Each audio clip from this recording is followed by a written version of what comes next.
Why didn't Korea restore its monarchy after Japanese rule? For over 500 years, Korea was ruled by the same royal family. The Joseon dynasty, and later the Korean Empire, stood as a symbol of Korean identity and sovereignty. But in 1910, that all changed. Korea was annexed by Japan, erased from the map as an independent state, and its royal family was stripped of power. Yet, in 1945, when Japan's empire crumbled and Korea was finally free again, something surprising happened. The monarchy was not restored. Unlike other nations that reinstalled their royal families after foreign occupation, Korea chose a completely different path. Why? What happened to the last emperor? And why was Korea reborn as a republic instead of a kingdom? To understand, we need to go back to the late 19th century, a time when Korea was caught between giants. For centuries, China had dominated Korea, treating it as a vassal state. But when Japan crushed China in the First Sino-Japanese War, 1894 to 1895, that dynamic changed. Korea's king, Gojong, saw an opportunity to break free from China's grip and declared the creation of the Korean Empire in 1897. The problem? Korea was not an empire. It was small, fragile, and surrounded by powerful neighbors.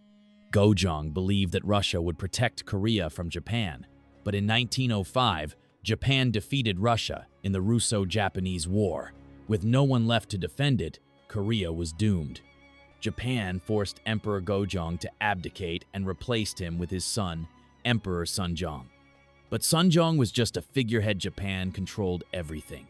In 1910, Korea was officially annexed into the Japanese Empire. The monarchy was abolished, and Sunjong became a prisoner in his own palace. For 35 years, Korea suffered under Japanese rule.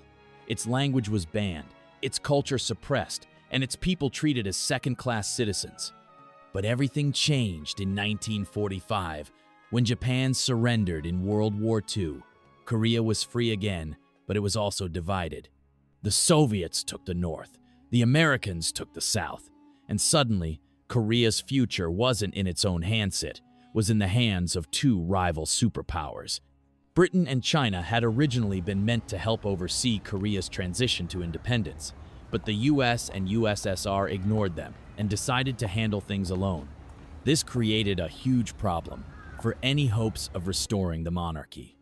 The only major power that actually liked monarchies, Britain, was left out of the conversation. Meanwhile, in both the North and South, the new political leaders had no interest in bringing back the old royal family. Why? Because the monarchy was tainted. 1. The last emperor, Sunjong, had died in 1926 without an heir. 2. His closest relative, Yi-un, had lived in Japan, married a Japanese princess, and served in the Japanese military. To many Koreans, he looked like a traitor, not a leader. 3. Most Korean officials who had experience in government had worked for Japan. That made them incredibly unpopular after liberation. Meanwhile, in the South, the Americans backed Syngman Rhee as the country's new leader. Rhee was fiercely anti-communist, which made him valuable to the US. He was also not interested in sharing power. A monarchy would have meant competition, and Rhee had no intention of giving up any control. In the North, the Soviets installed Kim Il-sung, who was also an anti-monarchist. Neither side wanted the return of a king. By the time the Korean War, 1950 to 1953, broke out, the monarchy had become irrelevant. Korea was now locked in a brutal conflict between communism and democracy, with no room for royal ambitions. Even after the war, Syngman Rhee banned members of the royal family from returning to Korea.